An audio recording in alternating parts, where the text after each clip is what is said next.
Selamat pagi para pemirsa sekalian. Selamat ketemu kembali, terkhusus buat anak-anak kami yang kami kasihi kelas 11 IPS. Di sini Bapak akan menyampaikan tentang rincian perhitungan PPh atau pendapat pajak penghasilan.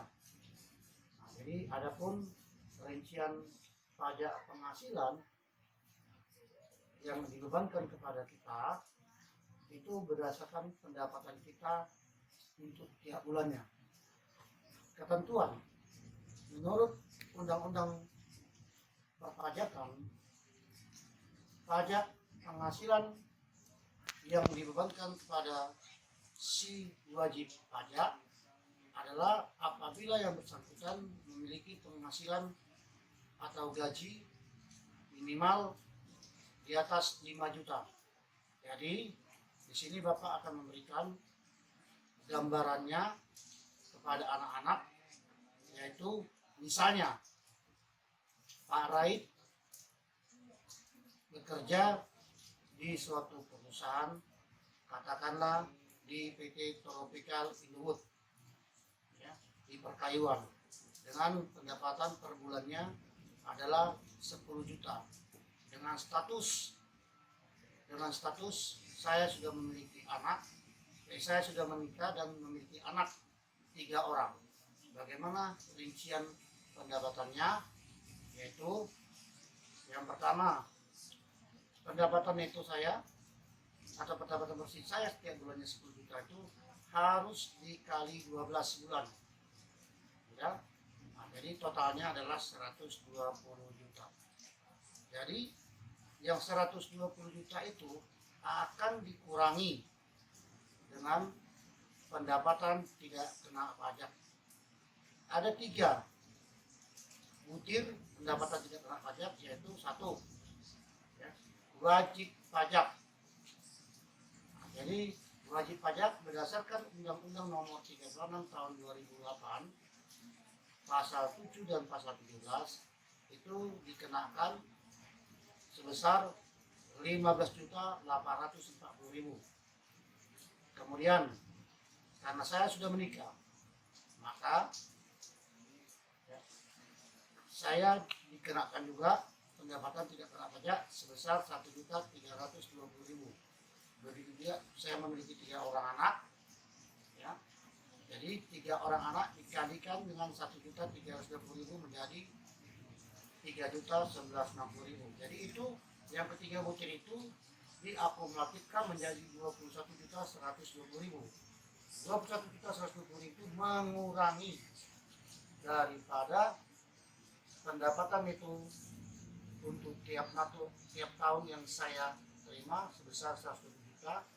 Hasilnya adalah 98.880.000. Itulah disebut dengan pendapatan kena pajak. Dari sebesar pendapatan kena pajak itu, maka ya, dimasukkanlah regulasi ya,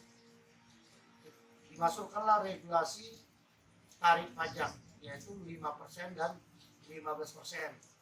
Nah, jadi nanti anak-anak bisa melihat seperti ini ya, 5% kali tarifnya itu adalah 50 juta kisarannya.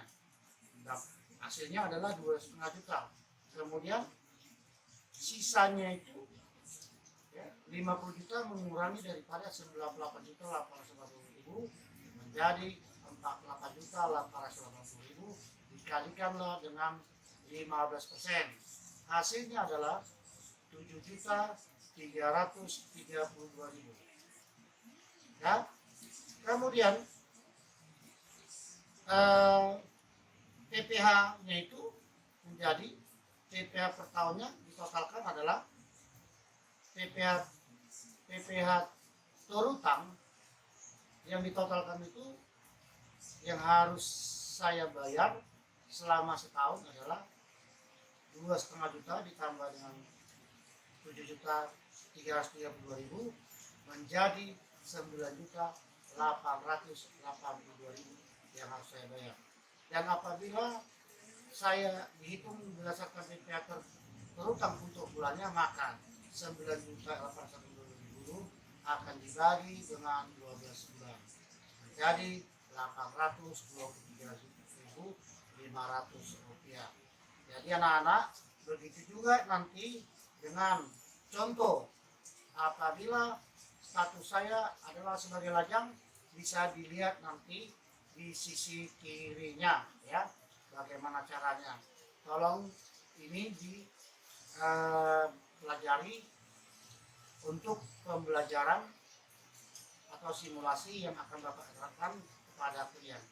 Oke, sebelumnya itu pajak dibebankan kepada kita itu sebagai salah satu wujud ya, dari pemerintah agar kita ikut berpartisipasi dalam rangka meningkatkan pembangunan di segala bidang, khususnya di sektor bidang pendidikan dalam rangka mencerdaskan anak bangsa. Jadi dari kita, oleh kita, dan untuk kita akhirnya. Sampai di sini, sekian dan terima kasih.